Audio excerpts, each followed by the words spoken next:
Hi friends, this is Kirti Tiwari and welcome back in my channel.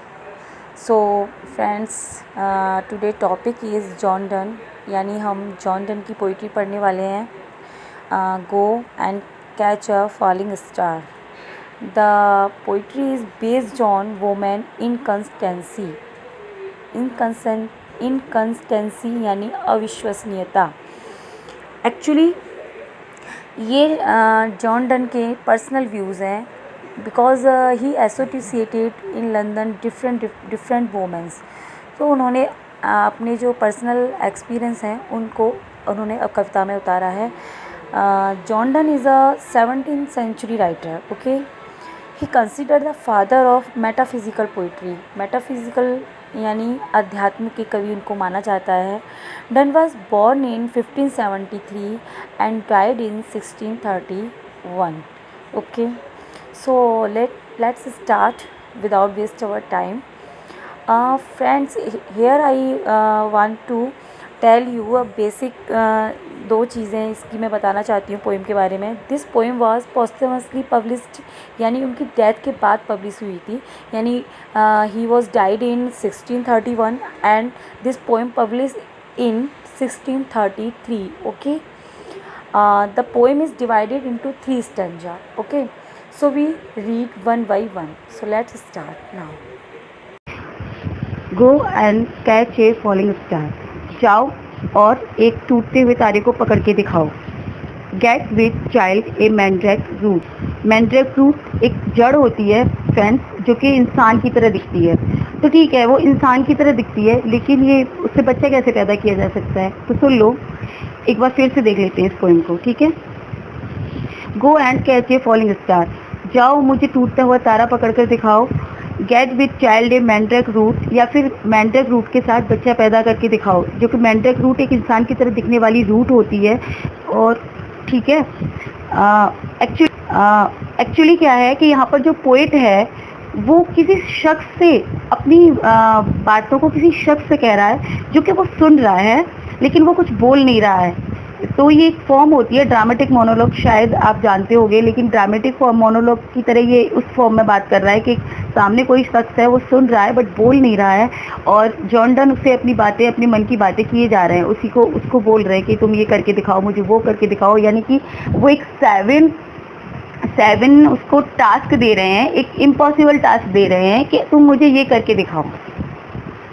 तो उसके पीछे उनका लॉजिक क्या है कि लॉजिक इज दैट कि तुम मुझे ये करके दिखाओ तो वो तुम फिर भी दिखा सकते हो, but you can not find A true and faithful lady in this world. उनका कहने का सीधा सीधा मतलब ये है कि तुम इम्पॉसिबल से इम्पॉसिबल टास्क भले ही कर लोगे, लेकिन इस दुनिया में एक फेथफुल और ईमानदार लेडीज़ को नहीं पा सकते हो. तो एक बार फिर से इस पोइम को देख लेते हैं. देखिए, इसको अच्छे से पढ़ना, क्योंकि अगर आप किसी भी कंपटीशन की अगर तैयारी कर रहे हो, अभी अगर टीजीटी या फिर फर्स्ट ग्रेड की, तो उसमें से 1-2 क्वेश्चन इसमें से पक्का आता है. ठीक है, तो so read carefully. Tell me where all past years are. या फिर मुझे ये बता दो कि तुम्हारे पास्ट ईयर्स कहाँ हैं. कोई भी नहीं बता सकता. ये भी बहुत इम्पॉसिबल टास्क है भाई. कैसे बता देगा कोई कहाँ गए? ये तो सिर्फ एक मेमोरी है ना, जो आपके माइंड में रहती है. आप ये थोड़ी ना बता सकते हो कि भाई हमारा ये रखा है. कोई जैसे एलमिरा में थोड़ी रख सकते हो, दिखा दोगे उसको जाके. तो क्या है ये?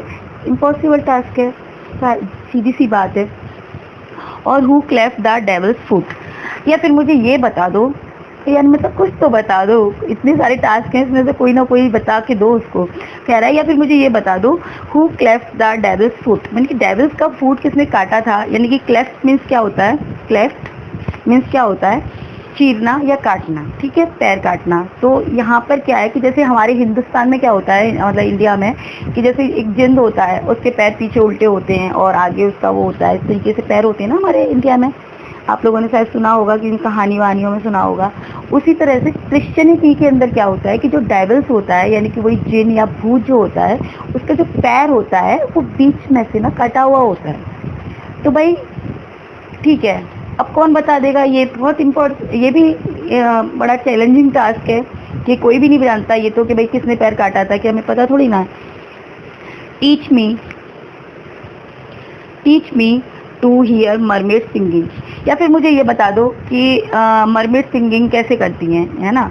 मरमेड कौन होता है? जल परियां, यानी कि काल्पनिक होती हैं। बच्चों को जब हम कहानियाँ सुनाते हैं तो कहते हैं ना मरमेड ऐसे गाती हैं वैसे गाती हैं, बट ये सब एकदम टोटली सब कुछ काल्पनिक होता है, तो आप नहीं सिखा सकते हो उसको, पोइट को।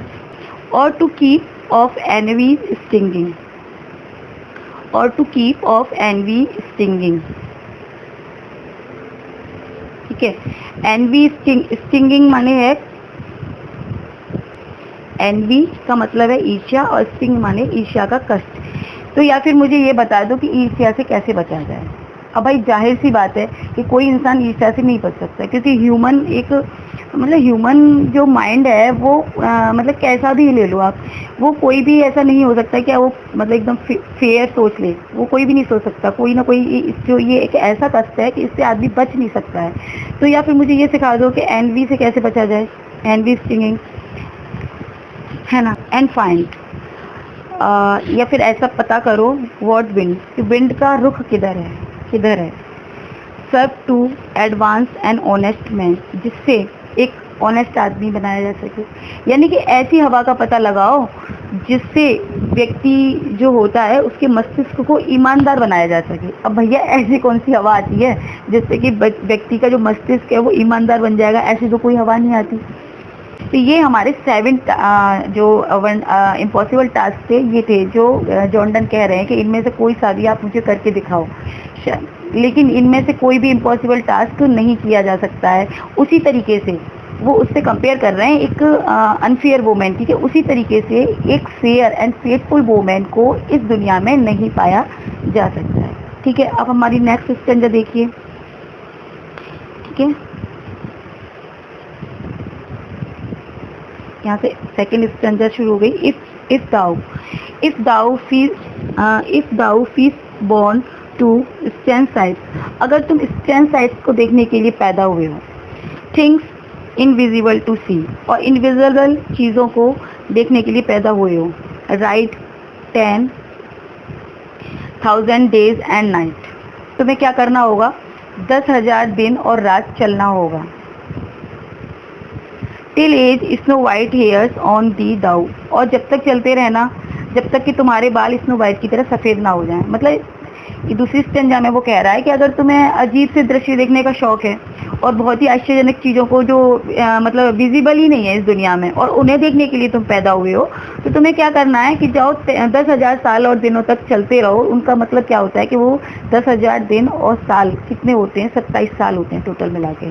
तो आप जब तक चलते रहो जब तक कि तुम्हारे बाल सफ़ेद ना हो जाएं, स्नो वाइट बर्फ की तरह सफ़ेद ना हो जाएं। When thou returns will tell me, और जब तुम लौटोगे, all stand wonder that befall thee, और जब तुम उन सारे जो वंडर्स को देखकर लौटोगे तब तुम मुझे बताना। एंड स्वेयर नो वेयर, और मैं कसम खाता हूँ तब भी तुम्हें ऐसी वुमेन नहीं मिलेगी जो फेयर हो, ठीक है। एक बार देख लेते हैं। Lives a women true and fair, lives a women true and fair, तब भी मैं कसम खाता हूँ कि तुम्हें ऐसी वुमेन कहीं नहीं मिलेगी जो ट्रू भी हो और क्या हो? फेयर भी हो। एक बार फिर से देख लेते हैं। If thou fees born to stand side things invisible to see, ride 10,000 days and night, अगर तुम स्टैंड साइड को देखने के लिए पैदा हुए हो और तुम्हें वो पावर है कि तुम इनविजिबल चीज़ों को देख सकते हो, देन तुम्हें क्या करना है कि तुम 10,000 डेज एंड नाइट तक अपने चलते रहना और उन सीन्स को देखते रहना। Till age snow white hairs on thee thou, और जब तक तुम्हारे बाल सफ़ेद ना हो जाएं बिल्कुल, तब तक तुम उनको देखते रहना, क्योंकि भाई सफ़ेद बाल तो ऑब्वियसली हो जाएंगे, क्योंकि जब आप 10,000 दिन और रात चलोगे तो 27 साल हो जाएंगे। 27 साल में तो आदमी कोई भी बूढ़ा हो जाएगा। When thou returns will tell me, और जब तुम लौटोगे तो मुझे बताना। All stand wonder that befall thee, जो सारे जो स्ट्रेंज वंडर जो तुमने देखे उनके बारे में मुझे बताना। एंड स्वेयर नो वेयर, और मैं कसम खाता हूँ फिर भी तुम्हें नहीं मिली होगी। क्या नहीं मिली होगी? लाइफ से वुमेन ट्रू एंड फेयर, एक ट्रू और एंड फेयर वुमेन आपको नहीं मिली होगी, ठीक है। तो ये हो गई हमारी। अब हम आते हैं अपनी थर्ड स्टैंजा पर।